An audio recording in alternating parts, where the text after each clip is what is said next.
My name's Bill Wolin. I was born in Chicago, Illinois. I moved out here to Southern California in 1978 with my family and went to work as a bank teller initially and worked in Beverly Hills, which was kind of exciting because I got to see all the movie stars and stuff. So that was fun, especially being a newcomer from Chicago. Uh, Brought two girls with me, from home. They stayed for about 3 years, so we had, it was a lot of fun back then. And uh, became a bartender after that, and uh, then eventually I wound up getting a job as a stockbroker. So I was selling stocks and bonds to the public and enjoyed that. I was always curious about what made the price of something move. So I studied it. I worked it for a while, and but I wasn't the greatest salesperson in the world. So I wound up in mortgage banking, which is where I finished my career. I was 27 years as an underwriter.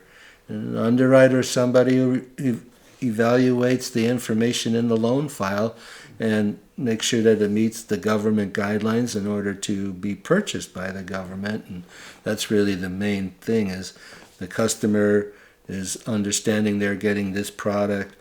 The government understands they're applying for this product.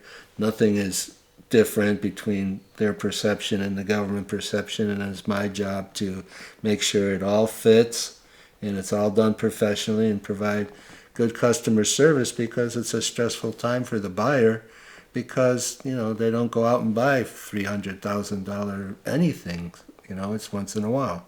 So I enjoyed it. I enjoyed mortgage underwriting because I was helping people get from here to there, right? From this apartment to this house. So I felt like there was a purpose for what I was doing.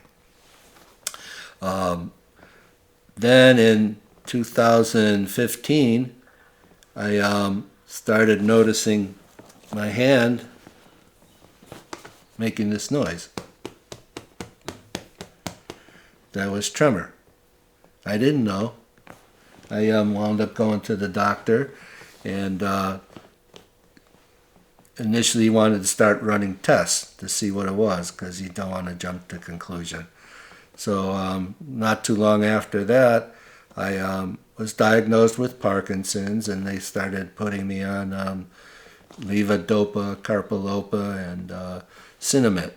They're just two pills, for Parkinson's, and I take those pills 4 times a day. And actually, you probably don't see me shaking so much because the pills work pretty well. I was scared because you see these pictures of people with Parkinson's, like shaking and standing in the corner and not having much of a social life. And that was far from the last thing I wanted to have happen for me. But fortunately, I ran across some neurologists that were very experienced in terms of trying to keep people stable as they adjust to this new condition that they're going to be living with. And initially, the neurologists that I saw, who were very qualified, but they never talked about exercise. They never talked about moving. They just talked about take these pills and come see me in 2 weeks or 3 weeks or whatever. So eventually I left these neurologists and found one who's way more active with the patient. And so she totally believed in exercise. So I was very fortunate. I found an ad on Facebook for this wellness facility and physical therapy office that deals with people only with Parkinson's. So I thought, oh, that's perfect for me, because in my younger days I liked to play sports. And here the equipment we were using were for baseball or football or basketball players. They had the treadmills, the ellipticals, the weights. All this is that, and I still go there today. I go twice a week, and I know it really helps, because when I don't go, my body starts giving me difficulty. So the body wants the movement. So I do it. Not every day do I want to do it, but I'm competitive, so I watch, my numbers, and I try to make them increase as much as possible.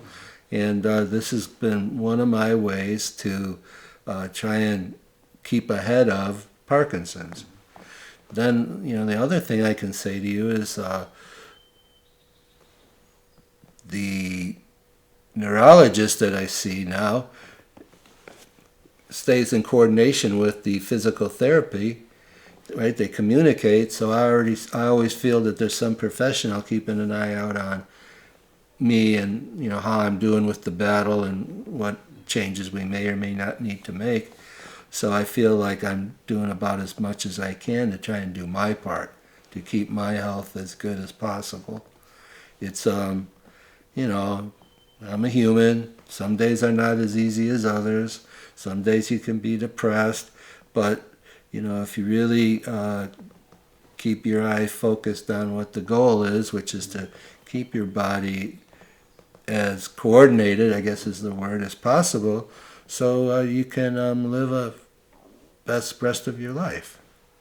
So I am somebody who, accepts what is. I don't feel so bad that I'm not going to live to be 90 or 100 years old, because I think a lot of that brings a lot of changes in your life that you may or may not want to accept. Mm-hmm. So it's been a humbling disease because it affects the way you walk, it affects the way you talk. So sometimes I'll lose my concentration and I got to try and time out, rewind, and try not to get embarrassed where the other person feels uncomfortable or whatever. So it could be worse. That's always what I say to myself. I go, look, it could have been worse. You could have had something that was going to take your life. So far, that hasn't come by. I've seen people with Parkinson's. If you go to a symposium or you go to a gathering where the professors are there, you see people in all different kinds of shape from Parkinson's, depending on how long they've had it, depending on a variable amount of things affect, because my doctor told me there's no one specific route that Parkinson's takes. Every case is different. So these are the cards that were dealt to me in life, and I don't have regret because I didn't have any control over it anyway. I think no matter what happens in life, whenever life knocks you down, you have to be able to get up and go forward. And I think that's how we earn respect for our fellow man, when we see them in trouble and they bounce back up and they move on. And I think that holds true with Parkinson's, because if you let it get the better of you and you don't want to get up, you don't want to exercise, right? You can develop, depression, and it can just turn into a snowball downhill effect that will probably just speed the progression of Parkinson's. And there's no cure yet for Parkinson's. There's some biomarkers, whatever those are, that science is finding.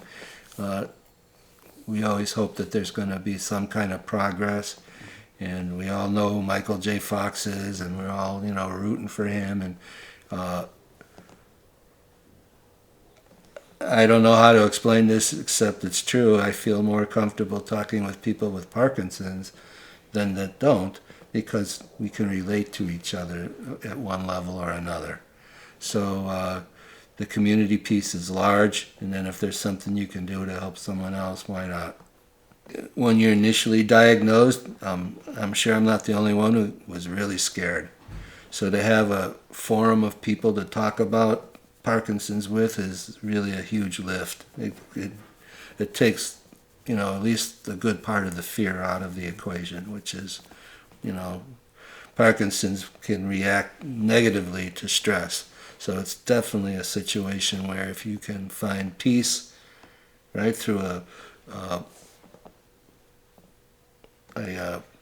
support group, then all the power to it. I think, I don't know, for me, I haven't done it yet because I was, I don't know, so engrossed with the neurologist that I didn't want to do that. I wanted to get, I wanted to learn about this disease somewhat so I could figure out how to battle it. It's a battle. So I haven't done anything like that, but I'd sure be open to it. Some people do. I mean, we even in the wellness center where I exercise, they have postings on the board about this support group or that support group. And then there's so much stuff just to share with you. They have cooking recipes. They have 10K runs. They have lots of different things outside of just exercising for your Parkinson's to make you feel like community or you're in it with a family scenario. And I think that's probably what Russell's thinking about, is to help get people more used to their new life. And it is a new life. So I'm all for it. The way I found out about the Parkinson's Wellness Fund was through the founder of the physical therapy shop I go to. She asked me, and it was really nice because I had just signed the paperwork. And while I'm signing the contract for the paperwork describing, the pay, how much I got to pay and for how long, she goes, "I can probably get you a scholarship." I go, "Really? I just got here. How do I get a scholarship?" And she just went on to explain it. She said there's an organization called the Parkinson's Wellness Fund. All I had to do was fill out, I think, 2-page form, and 2 or 3 weeks later it was done. And so that was wonderful for me because I was able to get a whole month's worth of physical therapy for free. It's all been a godsend, really, because especially when you have Parkinson's and you can't go back to work, you got to watch your money. You got to watch your pennies and make sure you don't spend money foolishly. And so this grant helped me, from that perspective. The Parkinson's Wellness Fund is a really amazing group because they help people like me try and continue the battle with Parkinson's.